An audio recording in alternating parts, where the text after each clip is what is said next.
Some big news just dropped because Robinhood got hit with a $70 million fine. Let's talk about what happened, why it happened, and what they plan to change in the future. News just dropped today, the last day in June of 2021, that Robinhood is getting hit with the biggest fine in FINRA history. This is nuts. So I'll put this up on the screen now so that you can see it because I'm right on the FINRA website. This is directly from the horse's mouth. The fine itself is only $57 million, and the rest of the $12.6 million is in restitution plus interest to thousands of people who were harmed by Robinhood's practices. So when I first heard about a $70 million fine, I thought, wow, that's a lot of money. Robinhood is really getting put under the spotlight here for these bad practices, and this is going to force a big change in their ways. But as I did research for this video, I learned that just last year, December of 2020, Robinhood got hit with a $65 million fine from the SEC.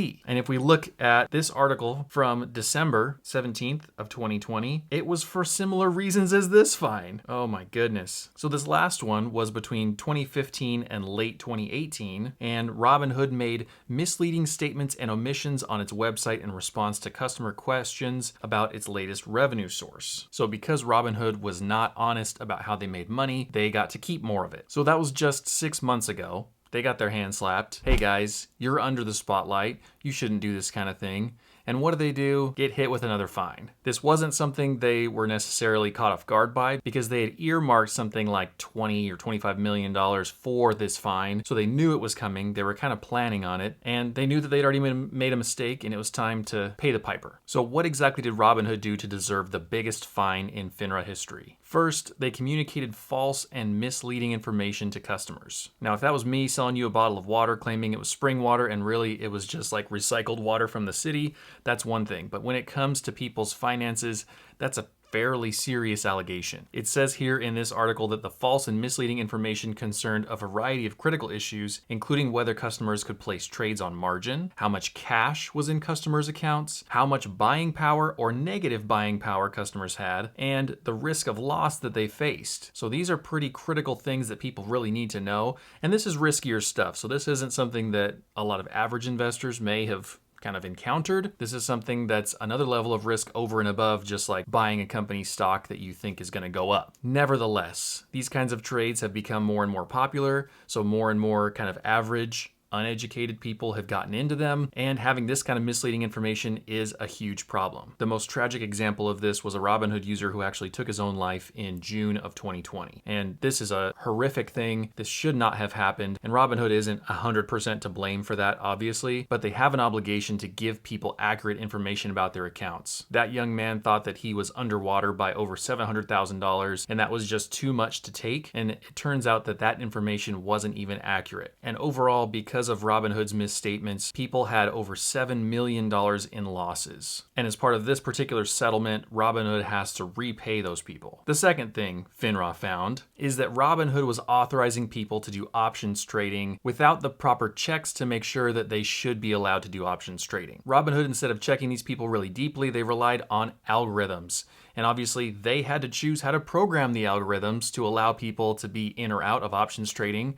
And so they're still accountable for that. But also, the algorithm isn't as intelligent as a human, and so it's got its own kind of problems implicit by nature. Somehow, these people were approved for options trading, and they didn't even meet Robinhood's own criteria. This is a huge problem because options trading allows you to kind of amplify the risk of your own investment portfolio and potentially get into really hot water really quickly. So these kind of trades need to be well vetted, because if you don't know what you're doing, or if you're not the right kind of person to do that yet, you shouldn't be allowed to do that. And instead, Robinhood opened the door and let a bunch of people in that they shouldn't have. The third thing FINRA found is a little bit more complicated, and it has to do with Robinhood's relationship with the people they actually do business with. An example of that business is accepting and executing customer orders. And in the last few years, because they haven't done a good job at that, there's been a bunch of system outages and failures, and that has cost a lot of people money. Probably the most famous of these was last year in March of 2020, whenever the GameStop short squeeze was happening. People were trying to trade, and Robinhood essentially said, sorry, no more trades for normal people, we're closed. And just for that particular outage in March of last year, Robinhood is required to pay more than $5 million in restitution to customers. Finally, in the last couple of years, Robinhood failed to report necessary things to FINRA that they signed up and said that they would report, namely customer complaints. And these weren't hundreds or even a few thousand of complaints. These were tens of thousands of complaints. And to me, this is probably the most critical error, because had these been passed along like they're required to be, the red flags could have come up earlier. These other problems could have been sussed out earlier and potentially solved, or Robinhood could have got their hands slapped and slowed down back then before things got really serious. And I think this really could have helped, because some of the complaints were that Robinhood was providing false and misleading information, which is one of the whole origins of this problem and this fine in the first place. The long and the short of this is that Robinhood has intentionally done things wrong for their own benefit. Obviously, people make mistakes, companies make mistakes, and no one is perfect. So I'm not claiming that the only people that like you and I should do business with have a completely perfect track record, have never done anything wrong, have never had to pay any fees, that kind of thing, because it's probably an unreasonable expectation. But in a case like this, when I have a repeat offender over and over, Robinhood is doing disappointing things, then that's a problem for me. And I originally made a video that has now gotten very popular, is basically viral, over 350,000 views. I claimed for my own reasons why I don't think Robinhood is the best investing app for beginners,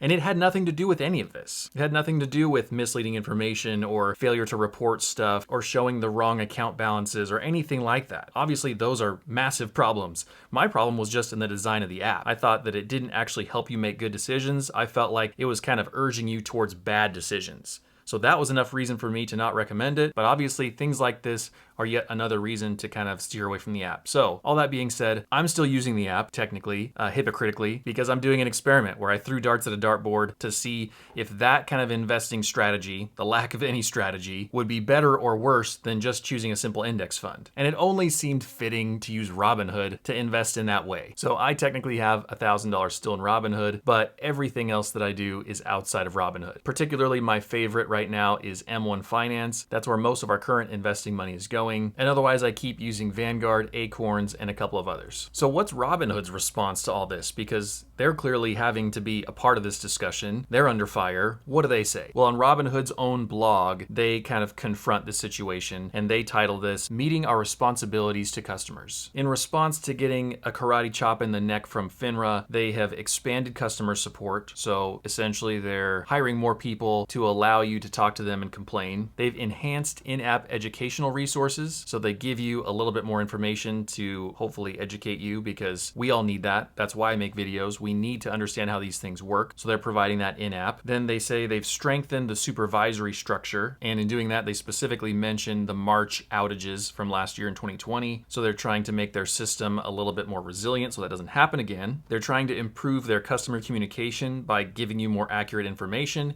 and giving you disclosures about margin, which I've seen. I have seen these disclosures, so I know it's happening. They've improved the supervision of options trading. So they say in September of 2020, their criteria got a little bit tougher, so it was harder to become an options trader, which is probably good. That should be a harder thing to get into than it was. And finally, they say they've got enhanced legal compliance, risk, and anti-fraud functions. Obviously, up until this point, they've weighed the risk, and they decided it was worth taking the gamble, making the extra money, and shortchanging customers to try and make however much money they made in doing that. And obviously, $70 million is a lot of money. It's a lot of money to lose, but compared to their profits, it's really not that much. Just in 2020 alone, they made $673 million in revenue. So they're going to continue to strike that balance between what makes them the most money and what could potentially invite fees and other criticism from the market and losing customers, because this is pretty bad press. So I'd be surprised if they gain customers through this, but you never know. I mean, they got so many new customers in 2020,